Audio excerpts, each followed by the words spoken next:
Hi guys, welcome to my video. So today is day 11 of my 75 hard challenge. So as usual today is Sunday. അപ്പോൾ എനിക്കിന്ന് ജിമ്മൊന്നുമില്ല. അപ്പോൾ ഏറ്റവും ഇഷ്ടമുള്ള കാര്യമാണ് cycle ചെയ്യുക എന്നുള്ളത്. ഇപ്പോൾ രാവിലെ എൻ്റെ കൂടെ ഇപ്പോൾ 10th Uday every Sunday he's coming and he's pakka right on time. 6 മണി എന്ന് പറഞ്ഞാൽ അവൻ കറക്റ്റ് 6 മണിക്ക് തന്നെ എത്തും. ആക്ച്വലി അവൻ എന്നെ രാവിലെ വിളിക്കും ആൻഡ് ഞാനൊരു 6:10 ആവും എല്ലാം റെഡിയായി സൈക്കിളിൽ റെഡിയായിട്ട് വരാൻ. സോ ഞങ്ങൾ രാവിലെ ഞങ്ങളുടെ സൈക്കിൾ ജേർണി സ്റ്റാർട്ട് ചെയ്തു. അപ്പോൾ എപ്പോഴത്തെ പോലെ ഒരു ചെറിയ കൺഫ്യൂഷനൊക്കെ എപ്പോഴും ഉണ്ടാവും. ഏത് സൈഡിലേക്ക് പോകണം, ഹൈദരാബാദ് സൈഡിലേക്ക് പോകണോ വരങ്കൽ സൈഡിലേക്ക് പോകണോ എന്നുള്ള കൺഫ്യൂഷൻ എപ്പോഴും ഉണ്ടാവും. But we choose Warangal side. അങ്ങനെ ഞങ്ങൾ ഒരു പക്ക ലക്ഷ്യമൊന്നും ഉണ്ടായിരുന്നില്ല. അങ്ങനെ ഞങ്ങൾ സൈക്കിളെടുത്ത് രാവിലെ ഇറങ്ങി. സീ ദ ഫോഗ്, രാവിലത്തെ മഞ്ഞൊന്ന് നോക്ക്. ലിറ്ററലി ഞങ്ങൾ പാലക്കാട്ടുകാർക്ക് ഇതൊക്കെ ഒന്ന് കാണണമെങ്കിൽ നെല്ലിയാമ്പതിയിലോ വല്ലയിടത്തൊക്കെ പോകണം. പക്ഷേ ഇവിടെ ഞാൻ താമസിക്കുന്ന ഈ വില്ലേജിൽ രാവിലെ ഇതാണ് അവസ്ഥ. ഒരു 8 മണി വരെ ഇങ്ങനെയായിരിക്കും. And I was actually afraid to go on to the NH because സൈക്കിളിൽ ലൈറ്റില്ല. ആൻഡ് നിങ്ങൾക്ക് കാണാം വീഡിയോയിൽ എൻ്റെ പുറകിൽ ഒന്നും നിങ്ങൾക്ക് കാണില്ല എക്സെപ്റ്റ് ഉദയ്. അതേപോലെ എൻ്റെ ഫ്രണ്ടിൽ എനിക്കറിയില്ല എന്താണ് ഇനി മുന്നിലുള്ളതെന്ന്. Because we are going in cycle, we know that എന്താണ് ഉള്ളതെന്നുള്ളത്. ബട്ട് ലിറ്ററലി ഒന്നും കാണില്ല. സോ നിങ്ങളിപ്പോൾ ഈ കാണുന്ന ഈ റോഡ് ഉണ്ടല്ലോ, ഇത് നാഷണൽ ഹൈവേ ആണ്. അതായത് വരങ്കൽ ഹൈദരാബാദ് നാഷണൽ ഹൈവേ ആണ്.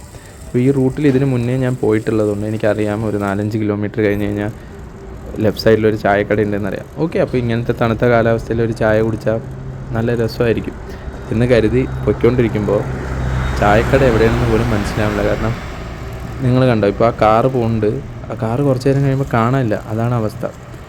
അങ്ങനെ ഞങ്ങൾ അടുത്ത് രഘുനാഥ് പള്ളി എന്ന് പറഞ്ഞൊരു വില്ലേജിലേക്ക് വന്ന് അവിടെ എക്സ്പ്ലോർ ചെയ്യാമെന്ന് വിചാരിച്ചു. എനിക്ക് ഇവിടുത്തെ ഒരു സ്ഥലം അറിയില്ല. എൻ്റെ കൂടെ വന്ന ഉദയ്ക്ക് okay, he know some village places. Other than that ഇതിൻ്റെ ഉള്ളിൽ ഇങ്ങനത്തെ സ്ഥലങ്ങളുണ്ടോയെന്നോ ഒന്നും അറിയില്ല. അപ്പോൾ ഞാൻ പാലക്കാടായിരുന്നപ്പോൾ മലമ്പുഴയിൽ പോവും, മലമ്പുഴയുടെ ബാക്ക് സൈഡ് പോവും.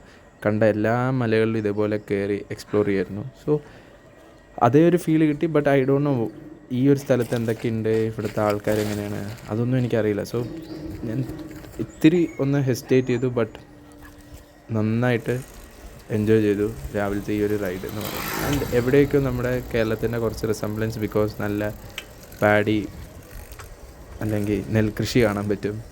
അപ്പോൾ സൈക്ലിംഗ് ശരിക്കും രാവിലെ ഞാൻ ആസ്വദിച്ചു. കാരണം നല്ല ഫ്രഷ് എയർ ഉണ്ട്, നല്ല തണുപ്പുണ്ട്. It's a good form of exercise for your body. വേറെ കാര്യങ്ങളൊന്നും ചിന്തിക്കേണ്ട, വെറുതെ സൈക്കിൾ എടുക്കുക, ഇങ്ങനെ ചവിട്ടുക. Actually everybody should do that. കാരണം നമ്മുടെ ചുറ്റുമുള്ള കുറേ ഇതേപോലെയുള്ള നല്ല ഗ്രാമങ്ങൾ അല്ലെങ്കിൽ വില്ലേജസ്, പീപ്പിൾ, സ്ഥലങ്ങളൊക്കെ നമുക്ക് കാണാം. ഇല്ലെങ്കിൽ നമ്മൾ വെറും ഓരോ സിറ്റി കണ്ട് തിരിച്ചു വരുന്ന ആൾക്കാരായി പോവും. അപ്പം ഇതൊക്കെ രാവിലെ കണ്ട് ഹൗ ദ പീപ്പിൾ ലീവ്, എല്ലാവരും എന്ത് വ്യത്യസ്തമാണ്, എല്ലാവരും എത്ര എങ്ങനത്തെ രീതിയിലൊക്കെ ജീവിക്കുന്നത്, അവരുടെ കഷ്ടപ്പാട് എല്ലാം കാണാൻ പറ്റും. I'm not going to ask everyone how they are living. But എല്ലാം ഒന്ന് കണ്ട് ഓക്കെ ഇങ്ങനെയൊക്കെയാണ് എൻ്റെ ചുറ്റുമുള്ള സ്ഥലങ്ങളെന്നൊക്കെ അറിയാൻ പറ്റും. So I was so happy. ഞങ്ങൾ രാവിലെ ആക്ച്വലി ഒരു 2.5 hours സ്പെൻഡ് ചെയ്ത് നല്ലൊരു മോർണിംഗ് റൈഡ്.